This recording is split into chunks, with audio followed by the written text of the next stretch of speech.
सोमवार, वह दिन जब स्वयं भगवान शिव अपने भक्तों के सबसे निकट होते हैं। यह दिन केवल पूजा या व्रत का नहीं, बल्कि आत्मा को शिव के प्रकाश से जोड़ने का अवसर होता है। शास्त्रों में कहा गया है, सोमेश्वरः प्रसन्नो यदि तर्हि सर्वं प्रसन्नम। अर्थात, जब भगवान शिव प्रसन्न होते हैं, तब समस्त ग्रह, समय और भाग्य स्वयं कृपालु हो जाते हैं। जो व्यक्ति सोमवार को श्रद्धा, संयम और सच्चे हृदय से शिव की आराधना करता है, उसके जीवन के दुख शांत हो जाते हैं और उसके कुल की संतानों पर कभी कोई संकट नहीं आता। यह कथा उसी अद्भुत सत्य की है, एक ऐसे भक्त की जो न किसी मंदिर में जन्मा, न किसी यज्ञ में पला, पर जिसने केवल प्रेम से महादेव को पाया। उसकी भक्ति इतनी गहरी थी कि महादेव स्वयं बोले, वत्स, तेरी प्रार्थना से मेरे कैलाश के हिम भी पिघल गए।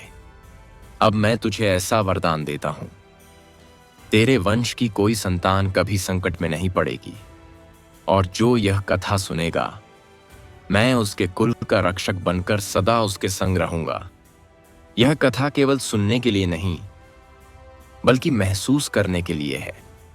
यह कथा वह सेतु है जो मनुष्य को सीधे शिवत्व से जोड़ देती है। हिमालय की तलहटी में बसा एक छोटा सा गांव था, नाम शिवगंगा। वहां एक साधारण किसान रहता था, नाम था सोमेश। वह न पंडित था, न ज्ञानी, न कोई तपस्वी, पर उसके भीतर एक बात थी जो उसे सबसे अलग बनाती थी। उसका भरोसा भोलेनाथ पर अडिग था। हर सुबह वह सूर्योदय से पहले उठकर मिट्टी की मुट्ठी लेकर शिवलिंग पर चढ़ा देता और कहता, हे भोले, ये मिट्टी मेरी आस्था है, तुम्हें सोने चांदी से नहीं, अपने विश्वास से पूजता हूं। सोमेश का जीवन कठिन था। खेत सूख जाते, बच्चे बीमार पड़ते, घर में गरीबी का पहरा था, पर उसके होंठों से शिकायत का एक शब्द नहीं निकलता। लोग कहते, सोमेश, तू व्यर्थ पूजा करता है, भगवान ने तेरा हाल नहीं सुधारा। वह मुस्कुराकर जवाब देता, भगवान मेरा हाल नहीं बदल रहे, वे मुझे सहना सिखा रहे हैं।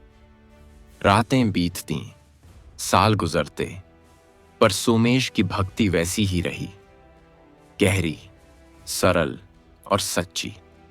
वह सोमवार को पूरा उपवास रखता, दिन भर कुछ नहीं खाता, बस शाम को मंदिर की टूटी दीवारों के बीच बैठकर एक दीपक जलाता और कहता, प्रभु, आप कहीं भी हों, बस मुझे अपनी उपस्थिति का एहसास दिलाते रहना। एक दिन गांव में भयंकर तूफान आया, पेड़ गिर गए, घर टूट गए, सोमेश का खेत बर्बाद हो गया।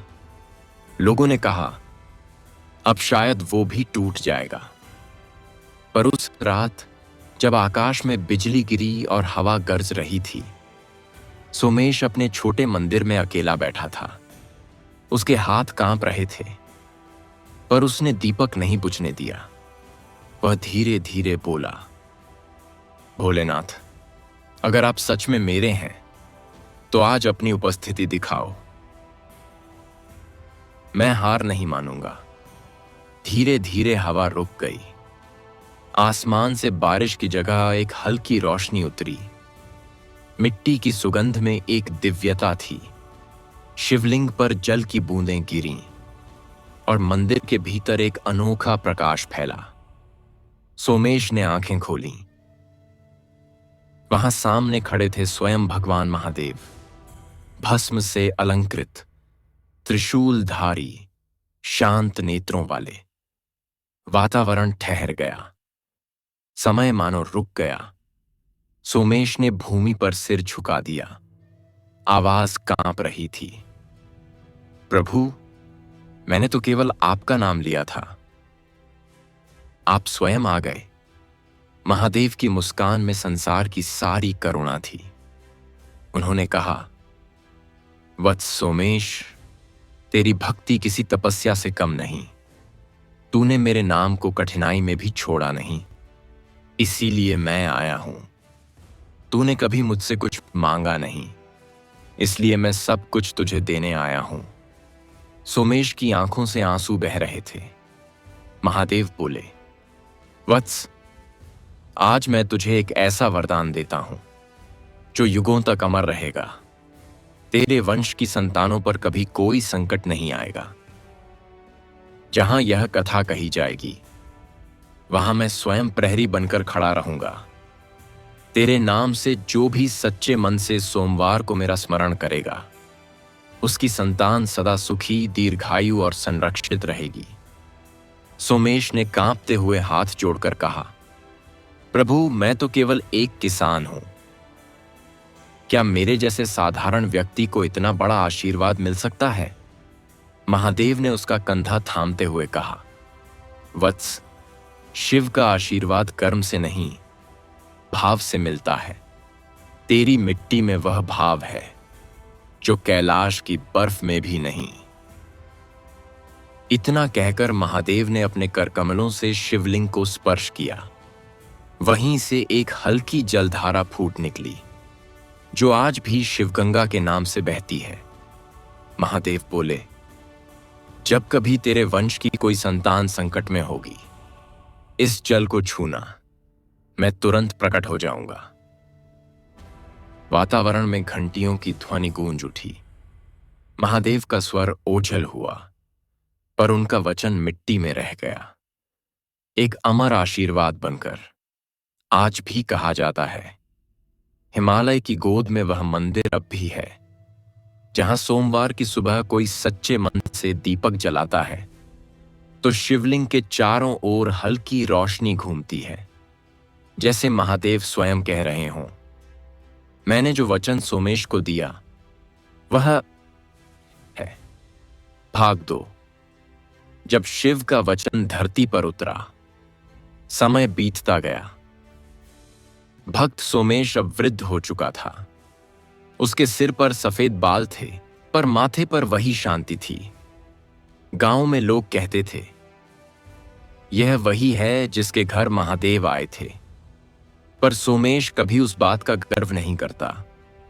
वह बस कहता, मैं नहीं, मेरी आस्था धन्य है। उसके 3 पुत्र बड़े हो चुके थे, खेतों में काम करते, गांव वालों की मदद करते। घर में अब सुख था। परंतु एक रात कुछ ऐसा हुआ जिसने पूरे गांव को डरा दिया। आसमान में काले बादल छा गए, बिजलियां चमकने लगीं, और उसी रात सोमेश का सबसे छोटा बेटा ध्रुव अचानक बीमार पड़ गया। उसकी सांसें टूट रही थीं, आंखें बंद थीं। गांव के वैद्य ने कहा, अब यह बच नहीं सकता, इसका प्राण संकट में है। सारी रात परिवार रोता रहा, पर सोमेश शांत था। उसने अपने पुत्र का सिर अपनी गोद में रखा और बोला, भोलेनाथ ने वचन दिया था, वे आएंगे, उन्हें जरूर आना होगा। आधी रात बीत गई। बिजली की गड़गड़ाहट के बीच सोमेश मंदिर पहुंचा। वहीं वह शिवलिंग थी जहां पहली बार महादेव ने उसे दर्शन दिए थे। वह घुटनों के बल बैठ गया, हाथ जोड़कर बोला, प्रभु, अगर मेरा विश्वास सच्चा है तो आज अपने वचन को निभाओ। मंदिर के चारों ओर हवा घूमने लगी, दीपक बुझ गए। फिर एक हल्की किरण फूटी। वह किरण बढ़ती गई, फैलती गई, और उसी प्रकाश से स्वयं भगवान महादेव प्रकट हुए। उनकी आंखें शांत थीं, स्वर गंभीर। उन्होंने कहा, वत्स सोमेश, क्या तू सोचता है मैं अपने वचन को भूल जाऊंगा? सोमेश ने सिर झुका लिया। प्रभु, मैं जानता हूं आप सत्य हैं, मैंने बस आपको पुकारा था। महादेव मुस्कुराए। तेरे वंश की संतान पर कोई संकट नहीं टिक सकता। तेरा पुत्र ध्रुव केवल सोया है, अब मैं अपने स्पर्श से उसमें प्राण फिर से भरता हूं। महादेव ने अपना करकमल उठाया, शिवलिंग पर जल की बूंद छुआई, और वह बूंद जैसे ही ध्रुव के माथे पर गिरी, उसकी आंखें खुल गईं। वह उठकर बोला, पिता, मैं सपना देख रहा था कि कोई उजाला मुझे छूकर चला गया। सोमेश रो पड़ा। उसने पुत्र को गले लगाया और बोला, वह उजाला सपना नहीं था, वह स्वयं भोलेनाथ थे। अगली सुबह जब सूरज उगा, गांव में महादेव के नाम का जयघोष हुआ। लोगों ने कहा, यह वही वचन है जो भगवान ने सोमेश को दिया था। उस दिन से हर सोमवार उस मंदिर में भीड़ लगने लगी। लोग मिट्टी की एक मुट्ठी शिवलिंग पर चढ़ाते और कहते, भोलेनाथ, हमारी संतानों पर भी आपकी कृपा बनी रहे। धीरे धीरे वह जलधारा, जो महादेव के त्रिशूल से निकली थी, ध्रुव तीर्थ के नाम से प्रसिद्ध हो गई। कहा जाता है, जो माता पिता अपने बच्चों के लिए उस जल का एक बूंद घर ले आते हैं, उनकी संतानों पर कभी कोई बुरा समय नहीं आता। वर्षों बाद जब सोमेश इस संसार से विदा हुआ, उसके अंतिम समय में भी वह हंस रहा था। उसके होंठों पर आखिरी शब्द थे, भोलेनाथ, आपने जो कहा वह पूरा किया। उसकी चिता के ऊपर आकाश में एक क्षण के लिए बिजली नहीं, बल्कि नीला प्रकाश चमका, मानो कैलाश से स्वयं महादेव उसका स्वागत करने आए हों। और उसी दिन से शिवगंगा की हवा में एक अनोखी शांति बस गई।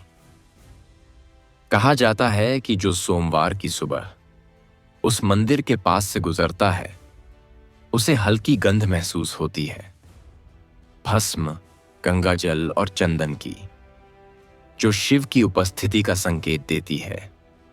भाग 3। जब शिव का वचन फिर जीवित हुआ। सोमेश के जाने के बाद पीढ़ियां बदलती गईं। गांव बड़ा हो गया, लोग आधुनिक हो गए, पर शिवगंगा का वह मंदिर आज भी वैसा ही था। पत्थर की दीवारें, टूटी छत और बीच में वही शिवलिंग, जिस पर मिट्टी की एक परत हर सोमवार जमती थी। कहा जाता था कि हर सोमवार कोई अनदेखा व्यक्ति दीपक जलाता और फिर गायब हो जाता। लोग उसे शिव का प्रहरी कहते थे। सोमेश का वंश अब सौरभ तक पहुंचा था। वह सोमेश का 7वां वंशज था, शिक्षित, विनम्र, पर भीतर से गहराई तक भावुक। वह शहर में काम करता था, पर हर सोमवार की सुबह वह शिवगंगा मंदिर जाने के लिए 3 घंटे की दूरी तय करता। कई लोग पूछते, क्या अब भी कोई चमत्कार बाकी है? वह मुस्कुराकर कहता, महादेव का वचन चमत्कार नहीं, जीवन की रक्षा का नियम है। सौरभ की पत्नी गौरी गर्भवती थी। दोनों हर सोमवार शिवलिंग पर मिट्टी चढ़ाते और जल अर्पण करते। गौरी कहती, अगर हमारे घर संतान आई तो मैं उसका नाम शिवांश रखूंगी। पर जैसे जैसे समय निकट आया, गौरी को एक गंभीर बीमारी ने घेर लिया। डॉक्टरों ने कहा, मां और बच्चे दोनों को बचाना मुश्किल है। सौरभ टूट गया। रात को वह अकेला मंदिर गया, घुटनों के बल बैठकर रोने लगा। भोलेनाथ, मैंने कभी कुछ नहीं मांगा, पर आज अपनी कृपा लौटा दो। आपने सोमेश से कहा था, उसके वंश की संतान पर कोई संकट नहीं आएगा, तो आज आपका वचन परखा जा रहा है। मंदिर में सन्नाटा छा गया। दीपक बुझ गया। अचानक शिवलिंग पर जल की एक बूंद गिरी और हवा में हल्की गंध आई, भस्म और गंगा जल की, वही जो हर बार शिव की उपस्थिति के साथ आती थी। सौरभ ने ऊपर देखा। वहां कोई था, धुंधले से प्रकाश में, एक शांत, गंभीर और दिव्य आकृति। महादेव। वह कांप गया। शब्द नहीं निकले, बस आंसू बहे। महादेव बोले, वत्स सौरभ, तेरा भय अनावश्यक है। तेरा वंश सोमेश का है, और मैंने जो कहा था वह अमर है। तेरी संतान इस धरती पर जन्म लेगी, और वही मेरी कृपा का प्रतीक होगी। सौरभ बोला, प्रभु, डॉक्टरों ने कहा है कुछ नहीं बचाया जा सकता। महादेव ने धीरे से कहा, जहां मनुष्य की सीमा समाप्त होती है, वहीं से मेरा आशीर्वाद शुरू होता है। उन्होंने अपने करकमल से शिवलिंग पर स्पर्श किया। वहीं से एक छोटी जलधारा निकली, वही शिवगंगा का अमृत। महादेव बोले, इस जल की एक बूंद तेरी पत्नी के अधरों पर रख देना। यह मेरे वचन का जल है, जिसे मृत्यु भी छू नहीं सकती। सौरभ मंदिर से दौड़ता हुआ घर पहुंचा। उसने गौरी के होंठों पर जल की बूंद रखी और कुछ ही क्षणों में उसकी सांसें जो टूट चुकी थीं, फिर से चलने लगीं। डॉक्टर अवाक रह गए। यह असंभव है, यह तो चमत्कार है। सौरभ मुस्कुराया और बोला, यह चमत्कार नहीं, यह महादेव का वचन है। सुबह जब सूरज उगा, गौरी ने एक स्वस्थ पुत्र को जन्म दिया। संतान की आंखों में हल्का नीलापन था। लोग कहते थे, उसके नेत्रों में वही रंग है जो कैलाश की बर्फ का है। सौरभ ने नाम रखा शिवांश, क्योंकि वह सचमुच शिव का अंश था। उस दिन से शिवगंगा में फिर से वही पुरानी सुगंध आने लगी। मंदिर की टूटी दीवारों से भस्म की हल्की परत झरने लगी। लोगों ने कहा, महादेव फिर आए थे। उन्होंने अपना वचन निभाया, जैसे युगों पहले सोमेश से किया था। सौरभ ने अपने पुत्र के माथे पर मिट्टी लगाई और कहा, बेटा, ये मिट्टी तेरे पूर्वज की है। याद रखना, जब कभी तू संकट में होगा तो इसे माथे पर लगा लेना। तेरे चारों ओर भोलेनाथ खड़े मिलेंगे। गौरी ने मुस्कुराकर कहा, ये मिट्टी नहीं, ये शिव का आशीर्वाद है।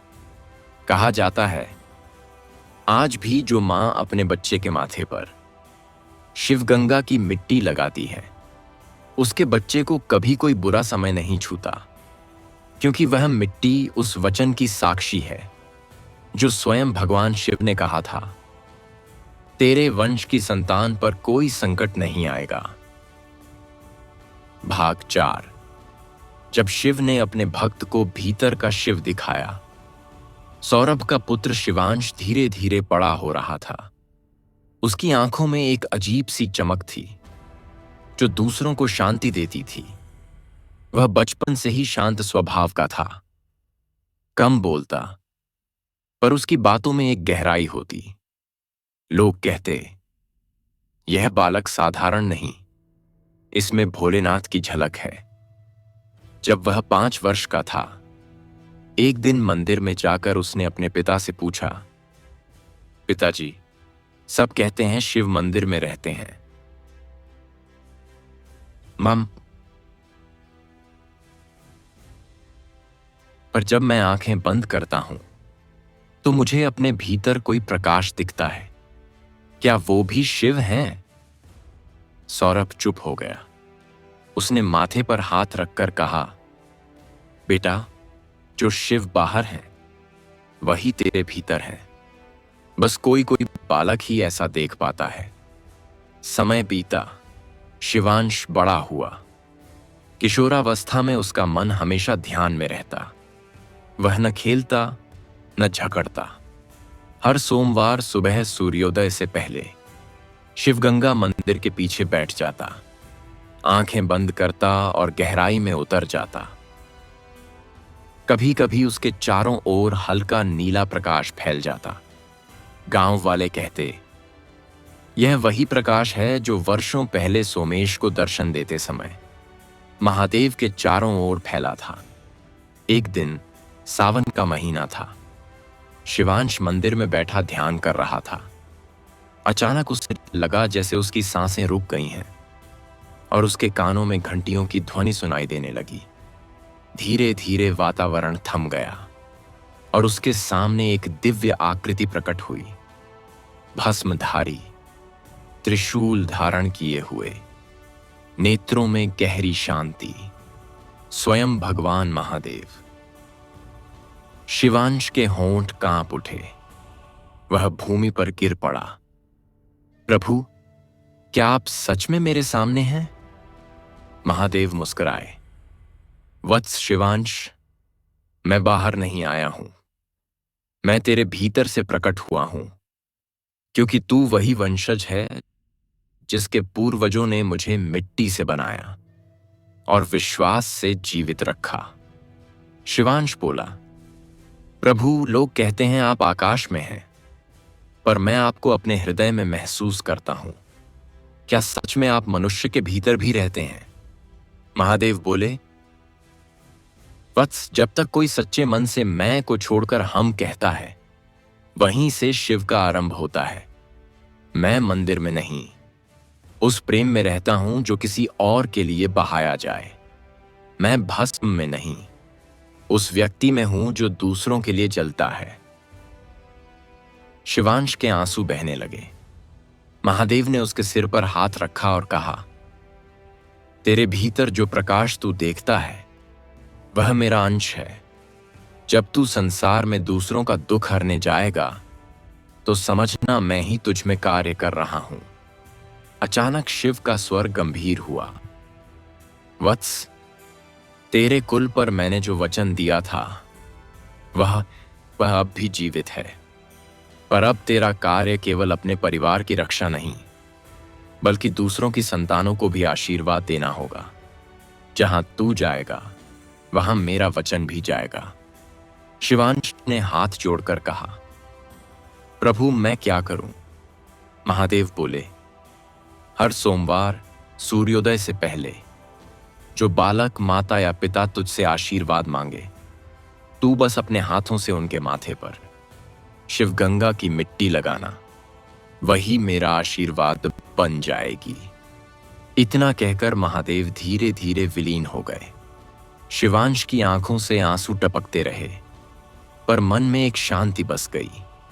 उस दिन से हर सोमवार भोर के समय लोग दूर दूर से शिवांश के पास आने लगे। वह बिना किसी मंत्र के बस मिट्टी का तिलक लगाता और कहता, भोलेनाथ तुम्हारे साथ हैं। जो बच्चा बीमार होता वह ठीक हो जाता, जिस घर में दुहक होता वहां सुख लौट आता। गांव के लोग कहते, यह महादेव का आशीर्वाद नहीं, यह स्वयं शिव का जीवित वचन है। वर्षों बाद जब शिवांश वृद्ध हुआ तो उसने मंदिर के सामने बैठकर कहा, मेरे पूर्वजों ने जो दीपक जलाया था मैं अब उसे बुझने नहीं दूंगा।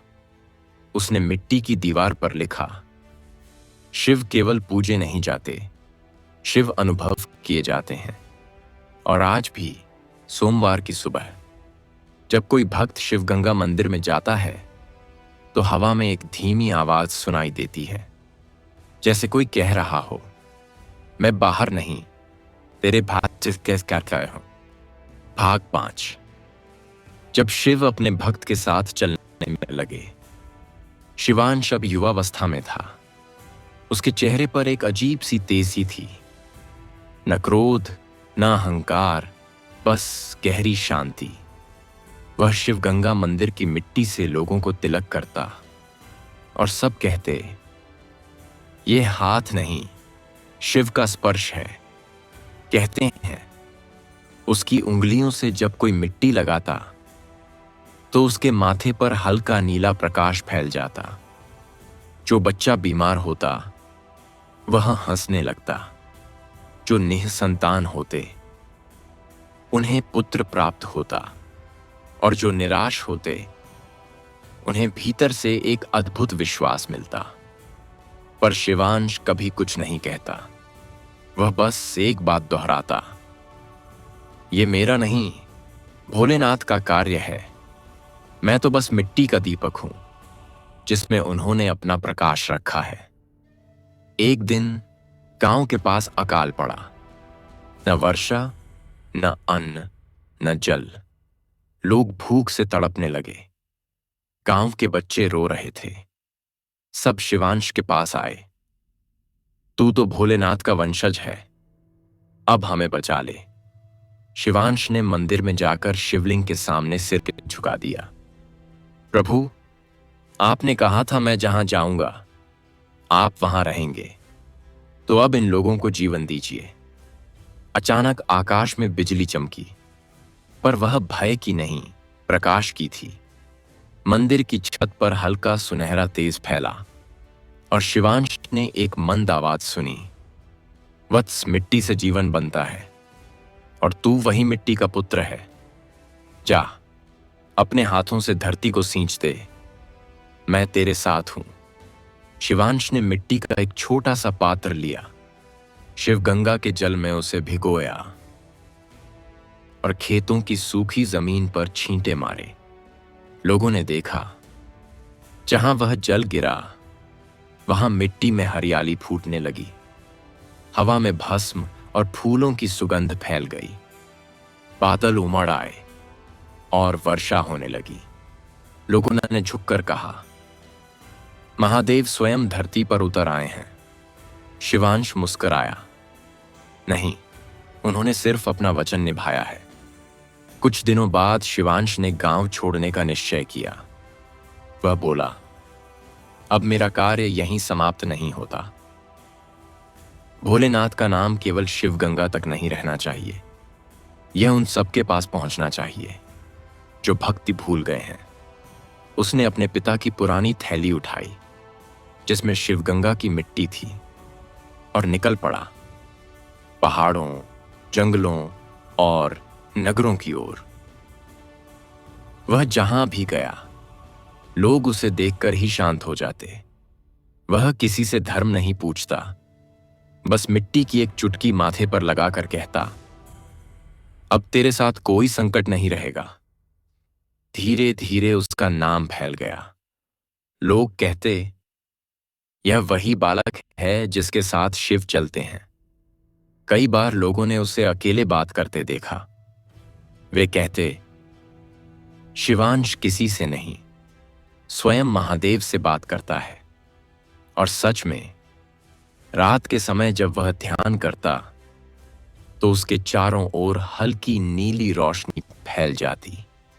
वह स्वर सुनाई देता, वत्स, थक मत, तेरे पांव जहां पड़ते हैं वहां मैं पहले से होता हूं। शिवांश के हृदय में एक ही संकल्प था, हर घर में एक दीपक जले जो भक्ति की लौ रखे, हर संतति के माथे पर शिव का आशीर्वाद हो। वर्षों बाद उसकी यात्रा उसे एक बड़े नगर तक ले आई। वहां लोग संपन्न थे, पर दिलों में अंधकार था। झगड़े, स्वार्थ, असंतोष सब जगह व्याप्त थे। शिवांश वहां एक कोने में बैठ गया और चुपचाप मिट्टी की लकीरें बनाकर शिवलिंग का आकार बनाया। वह बोला, हे भोले, इस नगर को फिर से जीवन दीजिए। लोग इकट्ठे हुए। उन्होंने उसे पागल समझा, पर जब सुबह सूरज उगा तो वही मिट्टी की लकीरें सफेद प्रकाश में चमकने लगीं। एक धुंधला रूप उभरा, त्रिशूल, डमरू और भोलेनाथ का प्रतीक। पूरा नगर कांप उठा। लोग दौड़कर झुके और पहली बार वर्षों बाद वहां शांति छा गई। शिवांश मुस्कुराया, अब यहां मेरा काम पूरा हुआ। लोगों ने कहा, तू कौन है? वह बोला, मैं बस उस वचन का गवाह हूं जो महादेव ने एक किसान से कहा था, तेरे वंश की संतानों पर कभी संकट नहीं आएगा। और आज मैं वही वचन बांटने आया हूं। फिर शिवांश धीरे धीरे चलता हुआ भीड़ में खो गया। कहा जाता है उसके पीछे हल्की राख की रेखा रह गई जो कभी मिटती नहीं थी। लोगों ने उस रेखा को शिवपथ कहा और आज भी कहते हैं, जो व्यक्ति संकट में उस रेखा पर चलकर शिवगंगा की मिट्टी छू लेता है उसके घर का हर संकट मिट जाता है। भाग 6। जब भक्त स्वयं शिव का दूत बन गया। शिवांश की यात्रा अब एक लोक कथा बन चुकी थी। कहते हैं, जहां जहां उसके पांव पड़े वहां कोई ना कोई परिवर्तन हुआ। किसी घर में वर्षों बाद बच्चा पैदा हुआ, कहीं टूटा परिवार फिर से एक हो गया, कहीं बीमारी का नाम मिट गया। पर वह सब देखकर भी शिवांश शांत रहा। वह जानता था ये चमत्कार उसके नहीं, भोलेनाथ के हैं। वह बस उनके वचन को संसार तक पहुंचा रहा है। रात को वह अकेला बैठता और आकाश की ओर देखता। कभी वह कहता, प्रभु, अब मेरा कार्य पूरा हो गया या अभी बाकी है? और हवा में आवाज आती, वत्स, जब तक मनुष्य अपने भीतर के शिव को नहीं पहचान लेता, तेरा कार्य समाप्त नहीं हो सकता। धीरे धीरे शिवांश बूढ़ा होने लगा। उसके बाल सफेद हो गए, पर उसकी आंखों की चमक अब भी वैसी ही थी, गहरी, स्थिर और शांत। लोग उसे शिवदूत कहने लगे। एक बार वह हिमालय की घाटी से गुजर रहा था। वहां एक छोटा सा गांव था, कालेश्वर। वहां के लोग डर और दुर्भाग्य में जी रहे थे। उनके बच्चों पर बार बार संकट आता था। गांव के मुखिया ने कहा, बाबा, हमारे बच्चों पर किसी दुष्ट ग्रह का साया है। हम हर पूजा कर चुके हैं, पर कुछ लाभ नहीं हुआ। शिवांश ने हल्की मुस्कान दी। किसी ग्रह का साया नहीं, विश्वास की कमी है। उसने मिट्टी की एक चुटकी ली, शिवगंगा का जल उस पर डाला और बोला, ये वही मिट्टी है जहां महादेव ने वचन दिया था कि किसी संतति पर संकट नहीं आएगा। वह मिट्टी बच्चों के माथे पर लगाई। लोगों ने देखा, जहां बच्चों के चेहरे पर भय था, वहां अब शांति आ गई। घर की दीवारों पर पड़ी दरारें जैसे अपने आप भरने लगीं। पेड़ों पर सूखे फूल फिर से खिल गए। हवा में गंगा जल की सुगंध फैल गई। गांव के लोग हाथ जोड़कर बोले, यह शिव का चमत्कार है। शिवांश बोला, नहीं, यह उस वचन का प्रभाव है जो एक किसान से शिव ने युगों पहले दिया था। वह वचन आज भी जीवित है, क्योंकि शिव का वचन समय से परे होता है। उस रात जब वह ध्यान में बैठा, आकाश में चमक बढ़ने लगी।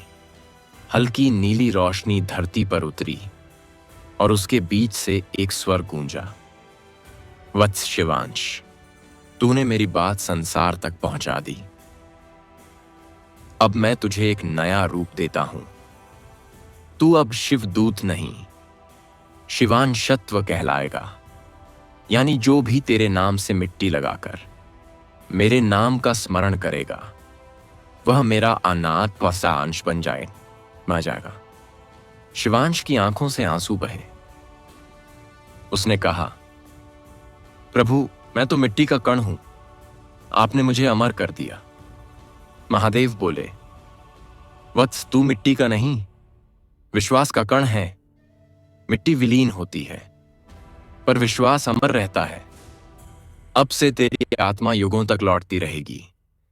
जब भी किसी बालक, किसी माता या किसी पिता की प्रार्थना अधूरी रह जाएगी, तू मेरे साथ वहां उपस्थित रहेगा। शिवांश ने सिर झुका दिया। उसके चारों ओर नीला प्रकाश फैला और हवा में गूंज उठा। हर युग में, हर जन्म में, जहां कोई संकट संतति पर आएगा, वहां शिवांश और शिव दोनों साथ होंगे। कई वर्ष बाद जब वह शरीर छोड़ गया, तो उसके देह से राख नहीं, हल्की नीली धूल उठी। वह धूल शिवगंगा के जल में मिल गई और आज भी कहा जाता है बार की सुबह उस जल को छूता है, वह अपने भीतर हल्की कंपन महसूस करता है, मानो कोई कह रहा हो, डर मत, मैं तेरे साथ हूं। आज भी हिमालय की घाटियों में जब सावन की रात आती है और हवा में चंदन की महक फैलती है, तो गांव के लोग कहते हैं, देखो, शिवांश लौट आया है। कभी कोई दिव्य छाया दिखती है जो मंदिर के दीपक के पास बैठकर मुस्कुरा देती है और फिर हवा में विलीन हो जाती है। लोग समझ जाते हैं वह शिवांशत्व की उपस्थिति थी। भाग 7। जब शिवांश फिर लौटा और महादेव ने वचन दोहराया। सदियां बीत गईं। समय ने सब कुछ बदल दिया। भक्तों की भाषा, पूजा के तरीके, यहां तक कि शिव गंगा का स्वरूप भी। अब वहां मंदिर की जगह एक विशाल शिवधाम बन चुका था, जहां हर सोमवार हजारों लोग दीपक जलाने आते थे। परंतु सच्ची भक्ति अब भी दुर्लभ थी। लोग शिव से मांगते तो बहुत थे, पर विश्वास कम था। कई केवल चमत्कार देखने आते थे। धीरे धीरे उस स्थान की पवित्रता कम होने लगी। वह मिट्टी जिसमें महादेव ने स्वयं वरदान दिया था, अब व्यापार बन गई थी। एक दिन सावन के तीसरे सोमवार की सुबह वहां एक साधारण युवक आया। उसके कपड़े साधारण थे, आंखों में शांत नीलापन था और माथे पर कोई तिलक नहीं। वह सबके बीच खड़ा होकर बस चुपचाप देखता रहा। लोग पूछने लगे, तू कौन है? वह बोला, बस एक यात्री हूं। उसने मिट्टी की एक मुट्ठी उठाई, शिवलिंग के पास रखी और आंखें बंद की। उस क्षण मंदिर की घंटियां अपने आप बजने लगीं। हवा में गंगा जल की गंध फैल गई। लोग रुक गए। उनके सामने वही दिव्य प्रकाश उठा जो युगों पहले शिवांश के समय हुआ था। मंदिर की मूर्ति के पीछे से एक आवाज गूंजी, वत्स, तू लौट आया है। सभी चारों ओर देखने लगे, पर वह युवक बस शांत मुस्कुरा रहा था। उसने कहा, प्रभु, मैं गया कब था? वह आवाज फिर आई, सच है वत्स, तू तो केवल रूप बदलता है, तेरी आत्मा तो सदा मेरे संग रहती है। अब संसार को फिर याद दिलाने का समय आ गया है कि मेरा वचन अमर है। लोग हैरान थे। उन्होंने देखा मंदिर की दीवारों पर हल्की भस्म की लकीरें बन गईं और शिवलिंग के चारों ओर प्रकाश घूमने लगा। वह युवक आगे बढ़ा, मिट्टी उठाई और बोला, जो संतति इस मिट्टी को श्रद्धा से माथे पर लगाएगी, उसके जीवन से हर संकट मिट जाएगा, क्योंकि यह मिट्टी नहीं, महादेव के वचन की ध्वनि है। एक महिला ने आगे बढ़कर कहा, बाबा, क्या महादेव अब भी आते हैं? वह मुस्कुराया, वे कभी गए ही नहीं। जब कोई व्यक्ति निस्वार्थ प्रेम करता है, जब कोई मां अपने बच्चे के लिए आंसू बहाती है, जब कोई पिता अपने परिवार के लिए त्याग करता है, वही महादेव हैं। वे हर उस हृदय में हैं जो किसी और के लिए जलता है। इतना कहते ही मंदिर की घंटियां फिर से बज उठीं। लोगों की आंखों में आंसू आ गए। कई ने महसूस किया कि उनके शरीर से वर्षों पुरानी पीड़ाएं जैसे निकल गई हों। कुछ ने कहा, हमारे बच्चों का बुखार उतर गया।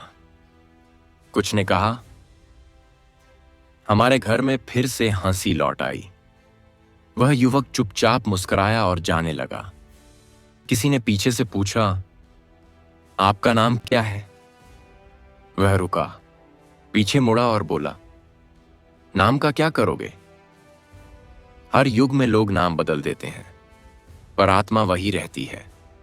अगर नाम चाहिए तो मुझे शिवांशत्व कह लो, क्योंकि मैं वही हूं जो तब भी था, अब भी हूं, और जब तक महादेव का वचन है तब तक रहूंगा। इतना कहकर वह भीड़ में गायब हो गया। लोगों ने मंदिर में खोजा, पर वह कहीं नहीं मिला। पर जब उन्होंने शिवलिंग की ओर देखा तो वहां मिट्टी की एक नई रेखा थी, जिस पर लिखा था, जिसने सच्चे मन से यह कथा सुनी, उसके घर की संतान पर कभी संकट नहीं आएगा। महादेव का वचन शाश्वत है। आज भी कहा जाता है, हर सावन के तीसरे सोमवार को शिव गंगा के उस मंदिर में एक नीले वस्त्र वाला अज्ञात यात्री आता है। दीपक जलाता है और मिट्टी की एक लकीर छोड़कर चला जाता है। लोग उसे शिवांश का पुनर्जन्म कहते हैं। कभी कभी हवा में वही मधुर स्वर गूंज उठता है, मैं बाहर नहीं, तेरे भीतर हूं। भाग 8। जब शिव का वचन संसार का नियम बन गया। समय अब आधुनिक युग में पहुंच चुका था। गांव शहरों में बदल गए। भक्ति अब डिजिटल युग में आ गई थी। लोग मोबाइल पर आरती सुनते, मंदिरों के दर्शन स्क्रीन पर करते और पूजा करते हुए भी जल्दी में रहते। पर इस सबके बीच भी कहीं ना कहीं एक लौ जलती रही।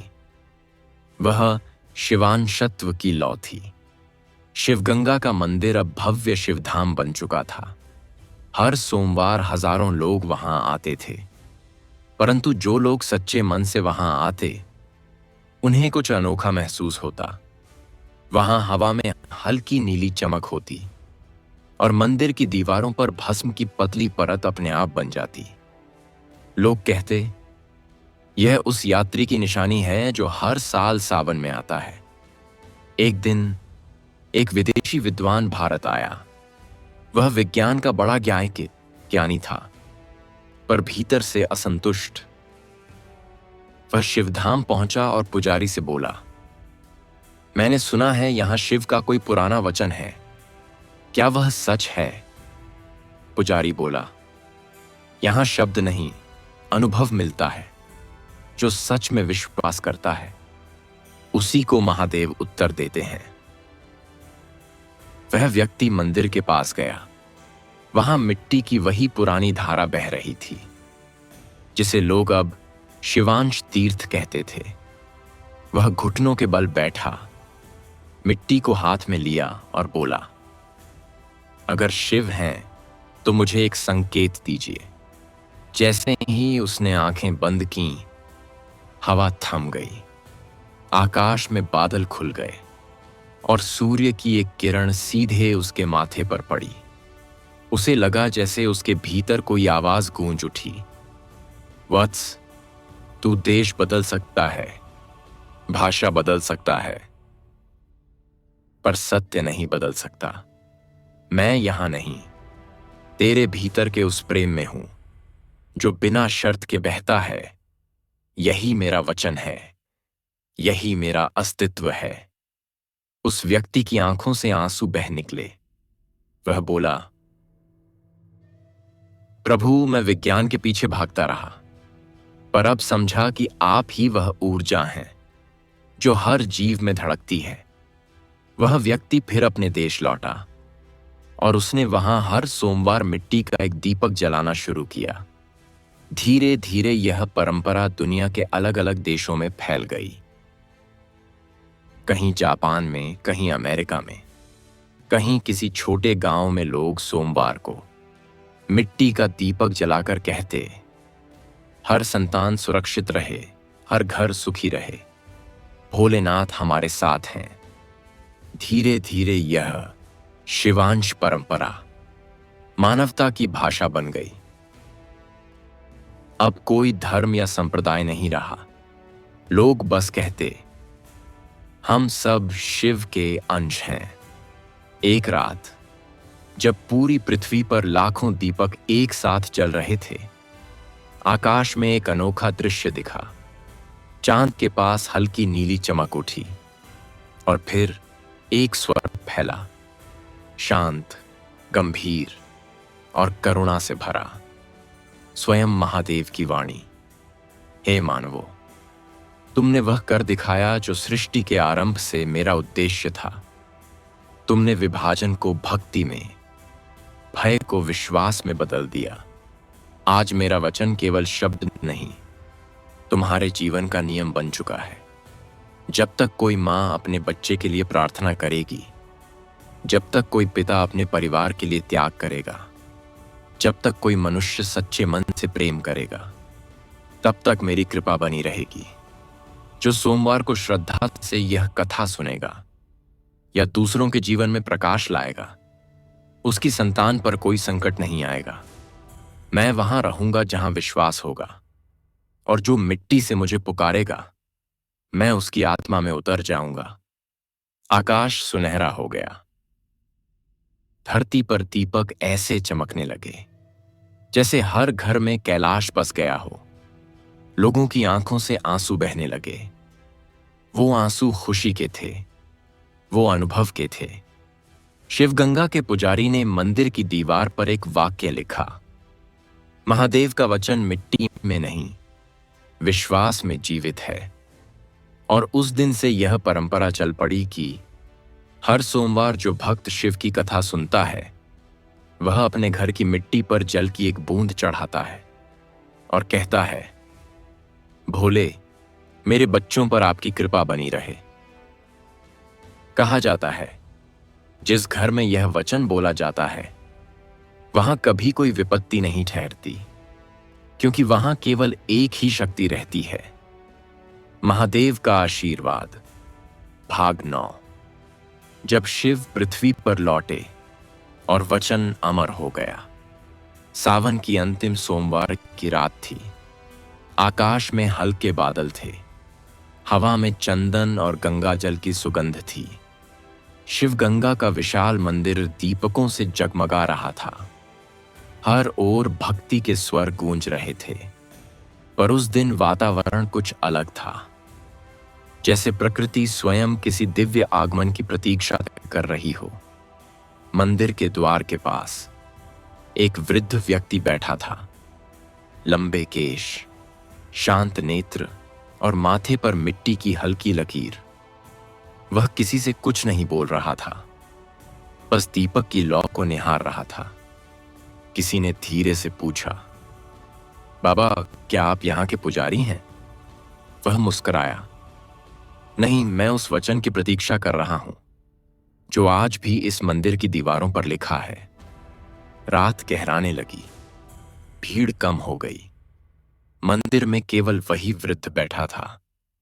उसने आंखें बंद कीं और धीमे स्वर में बोला, भोलेनाथ, युग बीत गए, पर आपका वचन अब भी इस मिट्टी में है। कृपा कर एक बार और उतर आइए। कुछ क्षणों की शांति के बाद धरती जैसे थम गई। दीपक की लौ सीधी हो गई। आकाश से एक हल्की नीली किरण उतरी और हवा में वह परिचित ध्वनि फैली, डमरू की धीमी गूंज। फिर धुएं सा प्रकाश घना हुआ और उसी से एक रूप उभरा, त्रिशूलधारी, जटाओं में गंगा, गले में सर्प, नेत्रों में असीम करुणा, स्वयं भगवान महादेव। वह वृद्ध कांप उठा। आंसू उसके गालों पर बहने लगे। प्रभु, आपने बुलावे का उत्तर दिया। महादेव बोले, वत्स शिवांशत्व, तेरी भक्ति ने मुझे सदियों तक बांधे रखा। मैं समय का स्वामी हूं, पर तेरे विश्वास ने मुझे भी यहां आने पर विवश कर दिया। वृद्ध ने कांपते स्वर में कहा, प्रभु, मैंने तो बस आपका वचन निभाने की कोशिश की है, पर अब लोग भक्ति में जल्दी करते हैं, कृपा चाहते हैं, पर श्रद्धा भूल गए हैं। महादेव मुस्कुराए, वत्स, यही संसार का स्वभाव है। मनुष्य दौड़ में सत्य खो देता है, पर तू चिंता मत कर।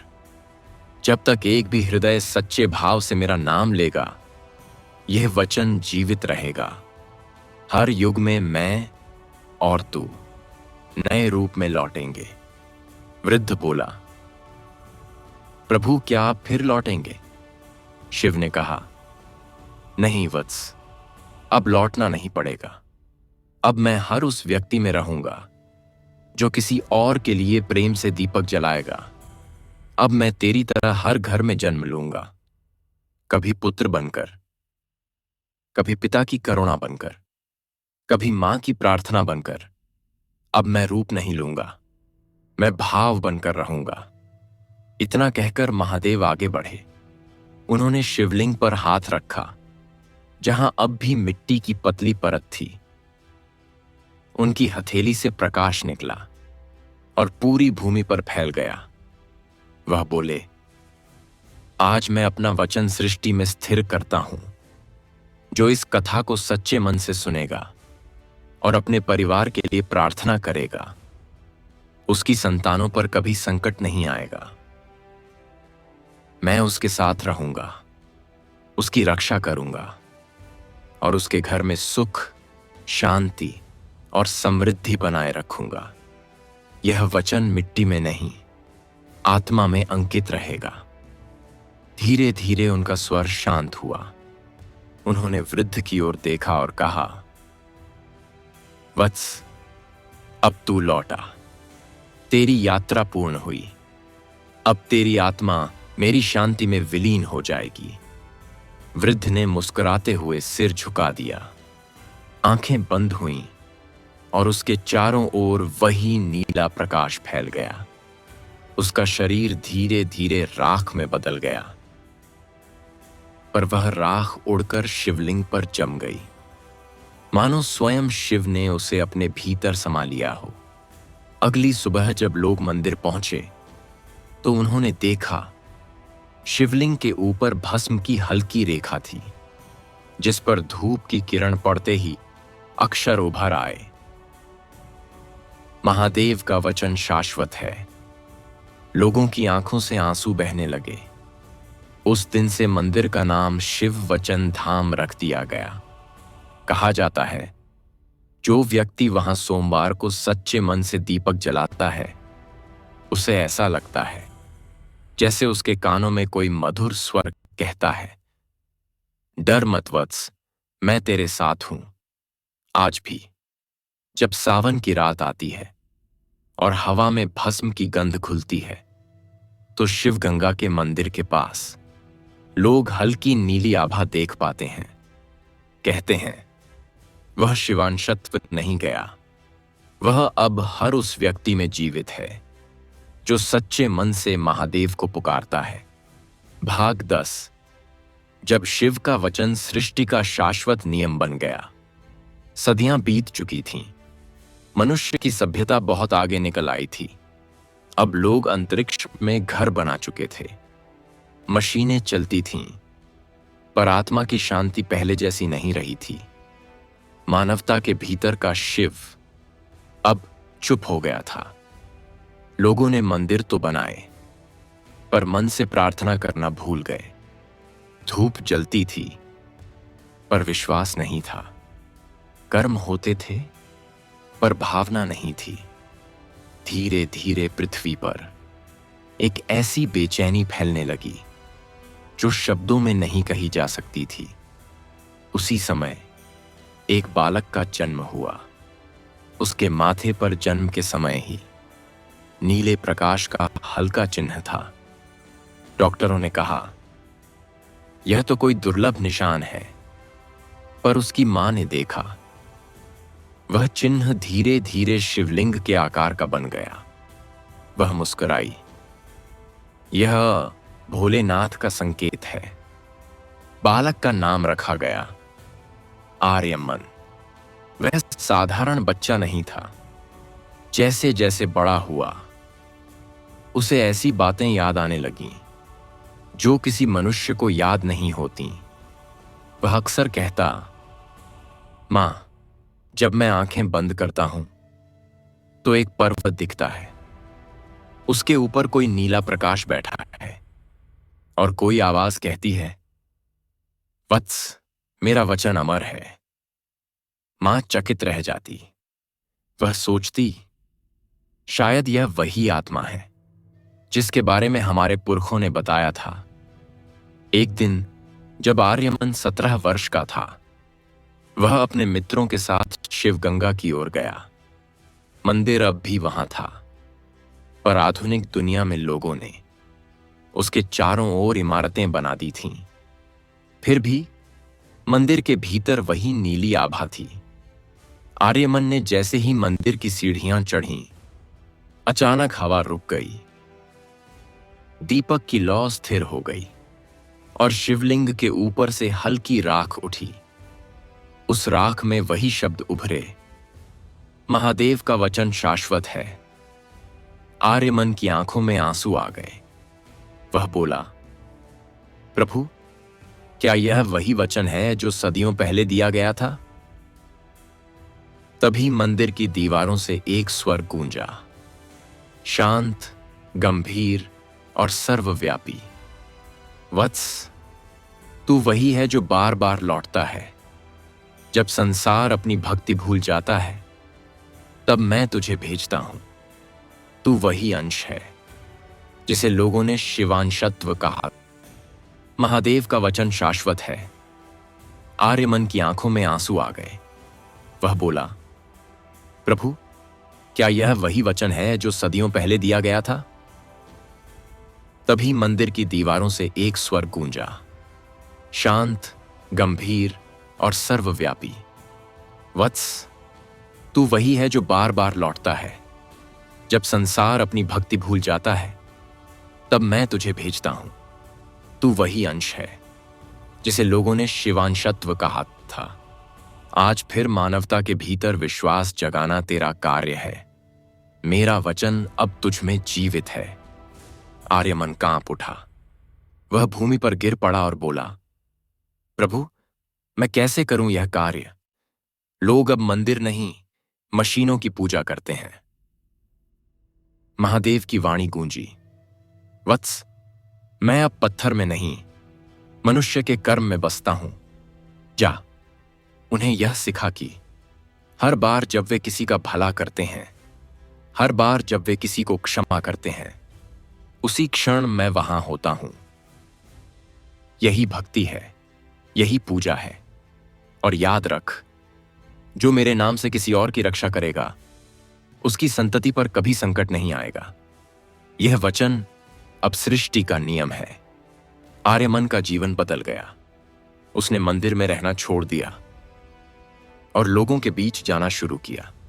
वह किसी पंडित की तरह उपदेश नहीं देता, बस सरल शब्दों में कहता, शिव बाहर नहीं, वह तुम्हारे भीतर की करुणा है। धीरे धीरे लोग उसके शब्दों में कुछ महसूस करने लगे। कई परिवार जो टूट चुके थे फिर से जुड़ गए। जो बीमार थे वे हंसने लगे। जो निराश थे उन्होंने जीवन में उम्मीद देखी। आर्यमन के शब्द हर दिल में उतरने लगे।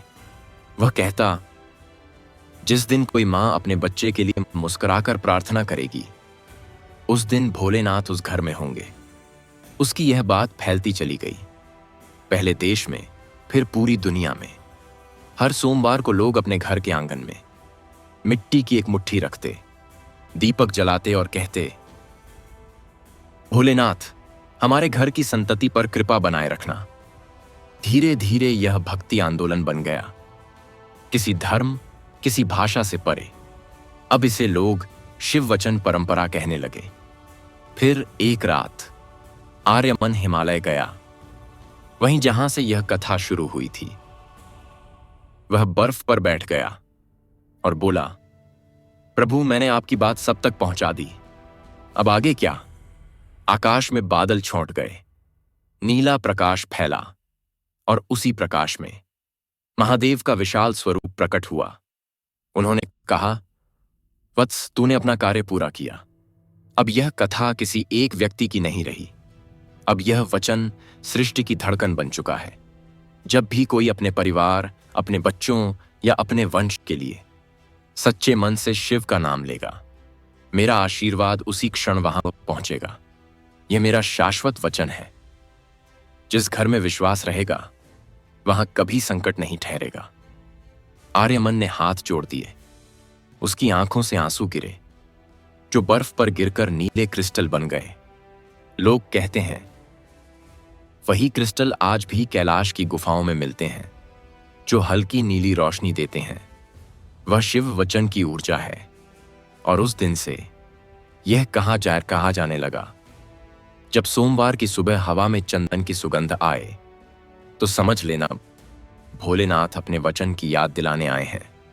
जो भी उस क्षण श्रद्धा से ओम नमः शिवाय कहता है, उसके घर का हर संकट दूर हो जाता है। उसकी संतानें दीर्घायु और सुरक्षित रहती हैं और उसके हृदय में शांति उतर आती है। महादेव का अंतिम शाश्वत वचन, मैं नाम से नहीं, विश्वास से जीवित हूं। मेरा रूप बदल सकता है, पर मेरा वचन नहीं। जो इस कथा को सच्चे मन से सुनेगा या दूसरों को सुनाएगा, उसकी संतानें मेरे संरक्षण में रहेंगी। जब तक यह कथा कही जाती रहेगी, तब तक अंधकार मिटता रहेगा, क्योंकि मैं मृत्यु नहीं, अमृता हूं। भाग 11। जब पार्वती माता ने शिव के वचन को करुणा में बदल दिया। समय अब शांत था। पृथ्वी पर शिव वचन परंपरा फैल चुकी थी। हर सोमवार मिट्टी के दीपक जलते, हर घर में एयूएम नमः शिवाय की गूंज उठती। मनुष्यों ने एक दूसरे के प्रति फिर से विश्वास सीख लिया था। पर धीरे धीरे लोगों के जीवन में एक नई समस्या जन्म लेने लगी, संघर्ष का भय। लोग भक्ति तो करते थे, पर जब दुख आता तो तुरंत डर जाते। कई माता पिता चिंता करने लगे, क्या हमारे बच्चों का भविष्य सुरक्षित रहेगा? भय ने धीरे धीरे भक्ति की जगह ले ली। उस रात कैलाश पर्वत की नीरवता में भगवान महादेव ध्यानमग्न बैठे थे। उनकी आंखें बंद थीं और उनके चारों ओर दिव्यता का तेज फैला था। तभी माता पार्वती वहां आईं। उनकी आंखों में करुणा थी, स्वर में मातृत्व की गहराई। उन्होंने कहा, स्वामी, आपने मनुष्यों को अमर वचन दिया कि उनके बच्चों पर कभी संकट नहीं आएगा, पर अब वे डर में जी रहे हैं। आपका वचन तो रक्षा है, पर उन्हें प्रेम की अनुभूति भी चाहिए। रक्षा तब पूरी होती है जब उसमें मां का आशीर्वाद भी शामिल हो। महादेव ने आंखें खोलीं, मुस्कुराए। देवी, तुमने सत्य कहा। मेरा वचन शक्ति है, पर तुम्हारा आशीर्वाद शांति है। आओ, आज से यह वचन केवल मेरा नहीं रहेगा, यह शिव शक्ति वचन कहलाएगा। माता पार्वती ने शिवलिंग पर कमल का फूल रखा और कहा, हे प्रभु, आज से जो भी इस कथा को सुनेगा या अपने बच्चों के लिए श्रद्धा से सोमवार को दीपक जलाएगा, उसके घर में केवल सुरक्षा ही नहीं, बल्कि सुख, करुणा और शांति भी रहेगी। मैं स्वयं उस घर में मां बनकर वास करूंगी। अचानक चारों ओर हल्की सुगंध फैल गई। कहीं चंपा, कहीं केवड़ा, कहीं गंगाजल की ठंडी खुशबू। हवा में पार्वती मां का आशीर्वाद घुल गया। महादेव ने कहा, वत्सों, अब मेरा वचन द्विगुणित हो गया। मैं रक्षक रहूंगा और पार्वती माता स्नेह बनकर तुम्हारे घरों में रहेंगी। जो सोमवार को यह कथा सुनेगा, उसके बच्चों पर संकट नहीं टिकेगा और उनकी आत्मा मां के आंचल जैसी शांति पाएगी। जब कोई मां अपने बच्चे के माथे पर मिट्टी लगाएगी, समझ लेना वह मिट्टी अब मेरी नहीं, पार्वती का आशीर्वाद है। उसी क्षण कैलाश की चोटी से एक प्रकाश उठने लगा। गंगा जल की बूंदें आकाश में मोती सी चमकीं। हिमालय के सभी देवस्थान एक ही स्वर में गूंज उठे, हर घर में शिव शक्ति का वास हो। धरती पर उसी रात कई घरों में माताओं ने स्वप्न देखा। उन्होंने देखा उनके घर में पार्वती माता आईं, हाथ में दीपक लिए बोलीं, मत डरना, मैं तेरे बच्चों की मां भी हूं। सुबह जब वे जागीं, तो उनके घर में चंदन की सुगंध थी और दरवाजे के पास मिट्टी की हल्की लकीर, मानो किसी ने रात में आकर दीपक रखा हो। लोगों ने समझ लिया, पार्वती माता स्वयं हमारे घर आई थीं। कहा जाता है, उस दिन के बाद से भक्ति में करुणा आ गई। अब लोग केवल रक्षा नहीं मांगते थे, बल्कि धन्यवाद कहते थे। माताएं बच्चों को सुलाते समय यह वाक्य कहती, शिव की शक्ति तेरे साथ है, मां पार्वती तेरी रक्षा करे। और जब भी कोई बच्चा रात में डरता, तो हवा में हल्की गंध आती, जैसे कोई हाथ उसके सिर पर फेर कर कह रहा हो, सो जा वत्स, तेरे साथ मां पार्वती हैं। उस दिन से इस कथा का नाम बन गया शिव शक्ति वचन कथा। और यह नियम बन गया कि हर सोमवार जो भक्त यह कथा सुनता है, वह अंत में यह प्रार्थना बोलता है, भोलेनाथ, मेरे बच्चों के लिए आपका आशीर्वाद चाहिए और माता पार्वती का स्नेह, संकट दूर हो, और जीवन में शांति रहे। भाग 12। जब शिव और शक्ति ने संसार को एक साथ आशीर्वाद दिया। कैलाश पर्वत की चोटी पर उस दिन अद्भुत प्रकाश फैला हुआ था। आकाश स्वर्णिम था, गंगा की धाराएं संगीत सी बह रही थीं और वायु में दिव्यता की गंध थी। महादेव समाधि में बैठे थे। उनके पास पार्वती माता विराजमान थीं। उनके नेत्रों में मातृत्व था, उनके स्वर में करुणा। वह बोली, स्वामी, आपने वचन दिया, मैंने उसमें प्रेम जोड़ा। अब यह कथा सृष्टि के हर कोने में गूंज रही है। पर देखिए, मनुष्य अब भी स्वयं को भूल जाता है। भक्ति करता है पर विश्वास जल्दी खो देता है। महादेव ने मुस्कुराते हुए कहा, देवी, यही सृष्टि का स्वभाव है। मनुष्य जब भूलता है तभी उसे याद दिलाने के लिए हम लौटते हैं। पर अब हम लौटेंगे नहीं, अब हम सृष्टि में ही बसेंगे। पार्वती ने पूछा, कैसे? महादेव बोले, अब यह वचन न केवल शब्द रहेगा, यह सृष्टि के हर कण में समा जाएगा। अब से मैं अग्नि में रहूंगा जो हर संकट जलाएगी, और तुम जल में रहोगी जो हर दर्द को शांति में बदलेगी। पार्वती माता ने मुस्कुराकर कहा, तो फिर आज से यह वचन केवल मनुष्यों का नहीं, प्रकृति का भी होगा। हवा जब चलेगी तो वह तुम्हारा नाम जपेगी, और जब मिट्टी भीगेगी तो उसमें मेरा आशीर्वाद बह जाएगा। महादेव ने धीरे से त्रिशूल भूमि पर रखा। धरती कांप गई। आकाश से दिव्य प्रकाश उतरा। गंगा का जल चांदी सा चमकने लगा।